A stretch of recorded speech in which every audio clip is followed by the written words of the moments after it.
अस्सलाम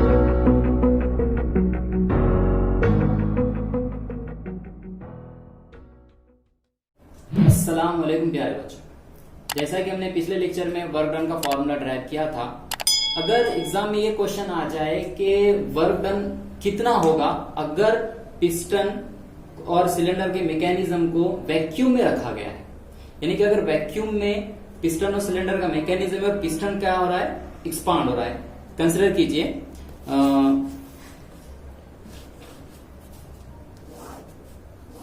ये सिलेंडर है, ठीक है, और सिलेंडर के अंदर ही क्या है भाई, अपना पिस्टन रखा हुआ है ना। अब यहां पर पिस्टन के ऊपर यहां पर कोई प्रेशर है ही नहीं। क्यों प्रेशर नहीं है? क्योंकि ये रखा हुआ कहां पर है, वैक्यूम में। कहां पर रखा हुआ है, वैक्यूम में। और हमें पता है वैक्यूम में कोई प्रेशर होता है क्या? नहीं। जब प्रेशर ही नहीं है तो वर्क डन कुछ होगा क्या? नहीं। वर्क डन वहां पर क्या होगा? जीरो। क्यों? क्योंकि हमारे वर्क डन का फॉर्मूला क्या है? हमारे वर्क डन का फॉर्मूला है minus P external delta we, है ना। अब एक्सटर्नल प्रेशर कुछ भी नहीं है। क्यों नहीं है? क्योंकि जो पिस्टन एक्सपांड हो रहा है वैक्यूम में हो रहा है, और वैक्यूम में कोई प्रेशर होता है क्या? बिल्कुल भी नहीं होता। इस वजह से यहां पर एक्सटर्नल प्रेशर क्या हो जाएगा? जीरो इंटू डेल्टा वी, तो जीरो, तो वर्क डन भी क्या हो जाएगा? जीरो। ये चीज याद रखिए कि अगर क्वेश्चन एग्जाम में आ जाए कि वैक्यूम में वर्क डन कितना होगा तो हम क्या कहेंगे? जीरो। ओके, चलिए अब अगर क्वेश्चन एग्जाम में है मैक्सिमम वर्क डन का, कौन सा वर्क डन?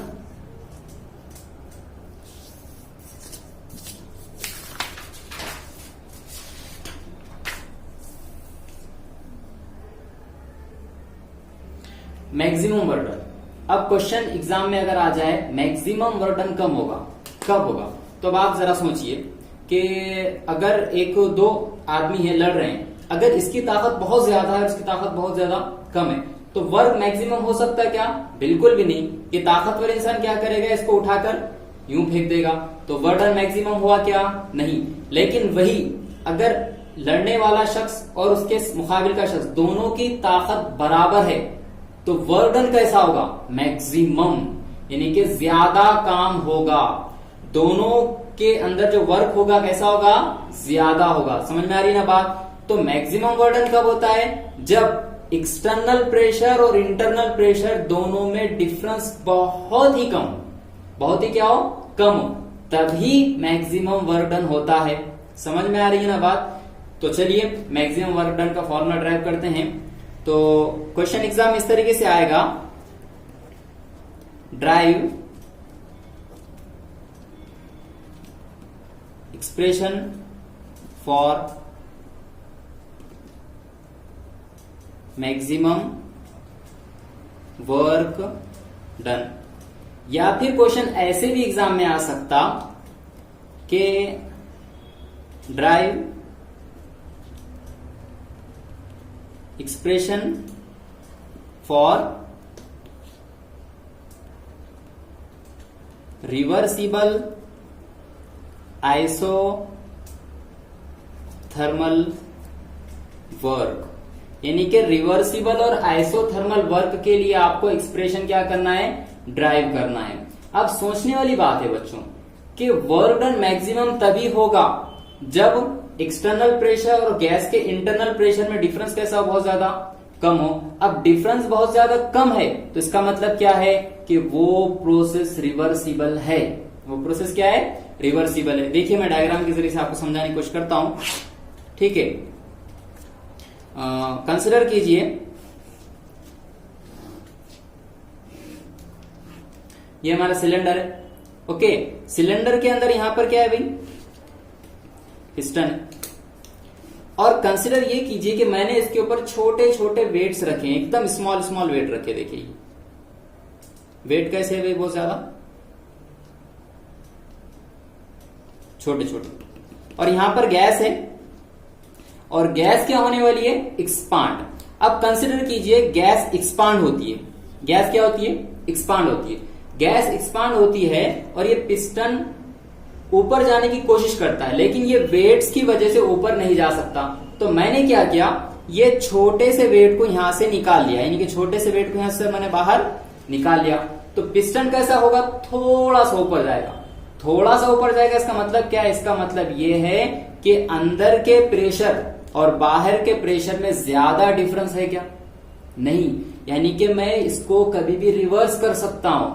वेट अगर मैं वापस रखूंगा या फिर थोड़ा सा वेट और लगाऊंगा तो प्रोसेस कैसा हो जाएगा, रिवर्सिबल। यानी कि मैक्सिमम वर्डन किसके अंदर होगा, मैक्सिमम वर्डन रिवर्सिबल प्रोसेस के अंदर होगा। चलिए इसे ड्राइव करते हैं। ड्राइव करने से पहले कुछ थ्योरी लिखनी है।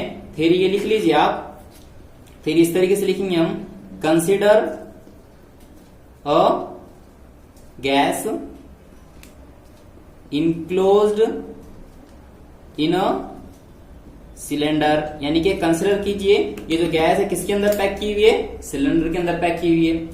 एंड अ पिस्टन, एक पिस्टन उसके ऊपर क्या करे वाला है, फिट करे वाला। यानी कि a piston is fitted on it. Cylinder के ऊपर क्या रखे हुआ है, पिस्टन रखे हुआ है। और पिस्टन कैसा है, फ्रिक्शनलेस, और साथ ही साथ क्या है, साथ ही साथ क्या है, वेटलेस। यानी कि consider piston does not have any friction, कि उसके अंदर कोई भी फ्रिक्शन नहीं है। समझ में आई ना बात, ये कंसिडर करना है कि उसके अंदर कोई भी फ्रिक्शन नहीं है और साथ ही साथ उसका वेट क्या है, निग्लिजिबल है। और the pressure of gas is P, gas का प्रेशर क्या है, P। आगे लिख दिए वॉल्यूम ऑफ गैस V और आगे लिखिए temperature of gas is T। ठीक है, चलिए इसका हम डेरिवेशन देख लेते हैं। और इसके अंदर डायग्राम में नेम भी आपको करना है, नेमिंग कर देना है। जैसे कि लिख देना है कि ये क्या है आपका सिलेंडर है, ये क्या है गैस है, ये क्या है आपका पिस्टन है, और ये क्या रखे हुए इसके ऊपर, वेट रखे हुए। समझ में आई ना बात, तो इतना आप लोग क्या कर लेंगे भाई, लिख। तो देखिए बच्चों, जैसे कि आप देख पा रहे हैं पिस्टन है ना। अब देखिए मैं जैसे जैसे वेट निकालता जाऊंगा वैसे वैसे पिस्टन कहाँ मूव होता जाएगा, ऊपर मूव होता जाएगा। जब पिस्टन ऊपर की जानिब जा रहा है यानी कि क्या हो रहा है, वर्क हो रहा है। लेकिन ये वर्क कैसा होगा, मैक्सिमम। मैक्सिमम क्यों होगा, क्योंकि ये रिवर्सिबल है, किसी भी स्टेप पे हम इसको रिवर्स कर सकते हैं। और रिवर्सिबल प्रोसेस को मैंने अच्छे से समझाया था कि वो प्रोसेस जो बहुत ज्यादा स्लो हो, वो प्रोसेस जो नंबर ऑफ स्टेप में हो, वो प्रोसेस क्या होता है, रिवर्सिबल होता है। ठीक है, तो चलिए हम देखते हैं। तो हमारा वर्डन का फॉर्मूला ये था, है ना, वर्डन का फॉर्मूला था -P एक्सटर्नल इंटू में delta V, -P external into में डेल्टा V। ये हमारा कौन सा फॉर्मूला था बच्चों, वर्डन का फॉर्मूला था। लेकिन अब हमें पता है कि गैस का इंटरनल प्रेशर P और गैस का एक्सटर्नल प्रेशर दोनों में डिफरेंस बहुत कम है, बहुत ही कम है। तो हम ये अज्यूम कर सकते हैं हम कि P एक्सटर्नल किसके इक्वल में है, प्रेशर P के। यानी कि इंटरनल प्रेशर और एक्सटर्नल प्रेशर क्या है, इक्वल है, क्योंकि दोनों का चेंज क्या है, बहुत ज्यादा कम है। चलिए अब हमें मैक्सिमम वर्डन होना, मैक्सिमम वर्डन यानी कि एक स्टेप में कितना वर्डन हुआ, यानी कि इसका इनिशियल वॉल्यूम कितना है, यहाँ पर V1 है। अब मैं ये वेट निकालते जाऊंगा, एक एक से वेट निकालते जाऊंगा, तो ये V1 से पिस्टन कहां चला जाएगा, एक कंडीशन आएगी, पिस्टन कहां चला जाएगा, ऊपर। यानी कि वॉल्यूम कितना हो जाएगा इसका, V2 हो जाएगा। तो यहां से यहां तक जाने में कितना वर्क हुआ, ईच एंड एवरी स्टेप पे। क्यों स्टेप कर रहा हूं मैं, क्योंकि यहाँ एक एक मैं वेट क्या करता जा रहा हूं, रिमूव करता जा रहा हूं। तो चलिए देखिए, तो अब हमें ईच एंड एवरी स्टेप का निकालना है, तो हम क्या कर देंगे, इंटीग्रेशन कर देंगे। तो चलिए हम इंटीग्रेशन करते हैं, यानी कि इंटीग्रेटिंग इक्वेशन 1 को इंटीग्रेट करते हैं। तो क्या हो जाएगा, 0 से कैसा वर्क होगा हमारा, मैक्सिमम। ठीक है, चलो ये work is equal to minus integration P external किसके इक्वल में था, इंटरनल, दोनों का डिफरेंस कम था। तो यहाँ पे P इंटू में डेल्टा V, डेल्टा V की जगह हम क्या ले लेंगे, dV, क्योंकि हम छोटे से स्टेप का कर रहे हैं। और वॉल्यूम पहले क्या था, V1 था, बाद में वॉल्यूम क्या है, V2, कितना है पता नहीं। अब आपने देखे होंगे अभी जस्ट हमने देखा कि ideal gas equation, ideal gas equation देखिए ना, तो हम आइडियल गैस इक्वेशन को यहाँ पे यूज कर सकते हैं, है ना। From ideal gas equation. Ideal gas equation क्या कहती है? PV is equals to nRT, यही कहती है ना। तो हम ये इक्वेशन नंबर 2 के अंदर P की वैल्यू रख सकते हैं, बिल्कुल रख सकते हैं। तो हम ये वैल्यू रखेंगे तो हम क्या करेंगे, P is equals to nRT कर देंगे, इसको डिवाइड में भेज देंगे तो ये इस तरीके से हो जाएगा।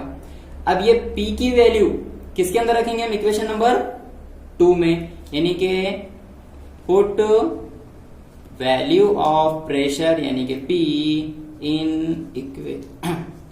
Equation number 2। तो इक्वेशन नंबर 2 क्या बन जाएगी? इक्वेशन बन जाएगी 0 से मैक्सिमम वर्क डन हुआ हमारा माइनस इंटीग्रेशन V1 से V2, क्या वैल्यू है? nRT डिवाइडेड बाय V, तो nRT डिवाइडेड बाय V। लेकिन हमें पता है, अब जरा गौर कीजिए, है ना, अब इस पिस्टन के इस सिस्टम के अंदर यहाँ गैस के अगर 10 मोल थे, 10 मोल थे, तो गैस के अगर 10 मोल थे तो पिस्टन एक्सपांड होने से पहले भी 10 थे, और पिस्टन जब ऊपर चला गया तभी भी कितने होंगे? 10 ही होंगे। यानी कि अंदर की गैस तो बाहर नहीं गई ना, अंदर की गैस बाहर नहीं गई, तो मोल्स कुछ कम हुए क्या? नहीं, यानी कि मोल यहाँ पर क्या है? कांस्टेंट है। साथ ही साथ आर क्या होता है बच्चों? आर गैस कांस्टेंट होता है। और टी क्या है? टी भी कांस्टेंट है, क्योंकि प्रोसेस कौन सा ले रहे हैं हम? आइसोथर्मल। आइसोथर्मल प्रोसेस के अंदर टेम्परेचर क्या होता है? कांस्टेंट होता है। तो हमेशा तमाम कांस्टेंट कहां जाते हैं? बाहर। ठीक है, तो तमाम कांस्टेंट बाहर आ जाएंगे, तो बाहर निकाल लेंगे हम, क्योंकि इंटीग्रेशन कांस्टेंट रहता है क्या? नहीं। तो nRT बाहर आ गया V1 से V2, अब अंदर क्या बच गया? dV डिवाइडेड बाय V, है ना। अब हमें एक चीज पता है, क्या? कि 1/x डेरिवेटिव देखिए, इंटीग्रेशन देखिए, इंटीग्रेशन 1/x का डेरिवेटिव इंटीग्रेशन क्या होता है? log of x। तो यहाँ 1/v का क्या होगा? log v होगा। तो चलिए माइनस nRT इंटीग्रेशन करते हैं तो क्या आया? log v, और लिमिट क्या है? V1 से V2, और यहाँ पे W की लिमिट क्या है? 0 से मैक्सिमम। चलिए लिमिट निकालने आपको आती है, और ये log बेस e आएगा, समझे ना। लिमिट निकालने आपको आती है ना। लिमिट कैसे निकालते हैं? अपर लिमिट क्या है? मैक्स है, यानी कि W मैक्स माइनस में 0 lower limit, minus nRT log base e। Upper limit क्या है? V2 माइनस लोअर लिमिट क्या है? V1। यहां तक हमने इंटीग्रेशन, यहां तक हमारा डेरिवेशन हुआ है, आप लोग इसे नोट कीजिए। ओके,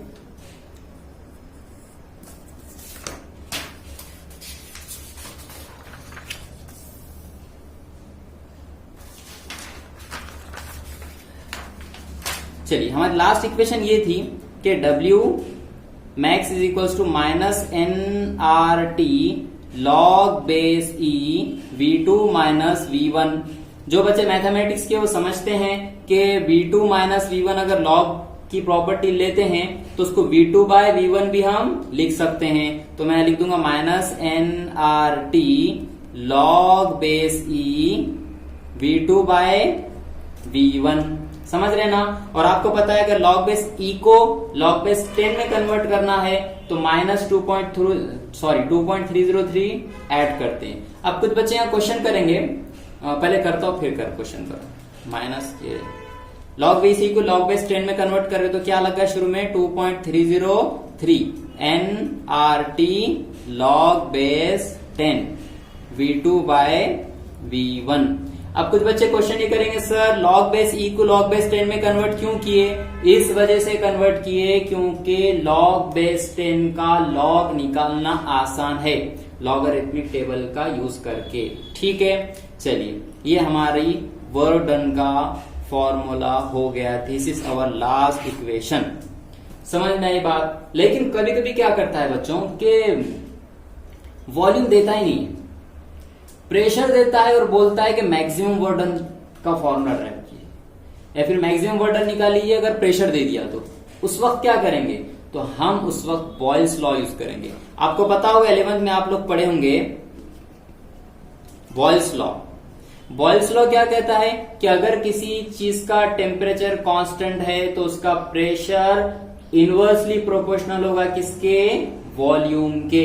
ठीक है, ये हमने अभी आपको मैंने समझा चुका हूं, है ना। तो बॉयस लॉ के अकॉर्डिंग टू बॉयस लॉ क्या लिख दिए हम, P1 V1 is equals to P2 V2। ठीक है, हमारी इक्वेशन में V2 बाय V1 है, यानी कि V2 के डिवाइड में किसको डालना है, मुझे V1 को डालना है। तो P1 के डिवाइड में कौन आ जाएगा बच्चों, P2। देखिए ना, V2 के डिवाइड में V1 गया तो P1 के डिवाइड में कौन चलेगा, P2।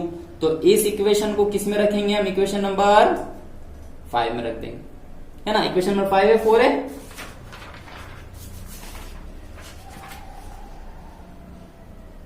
3 है इक्वेशन नंबर 3 में रखते हैं। ठीक है, put this value in equation 3। तो हमारी इक्वेशन क्या बन जाएगी, W max is equal to -2.303 nRT log base 10 P1 by P2। This is our final equation.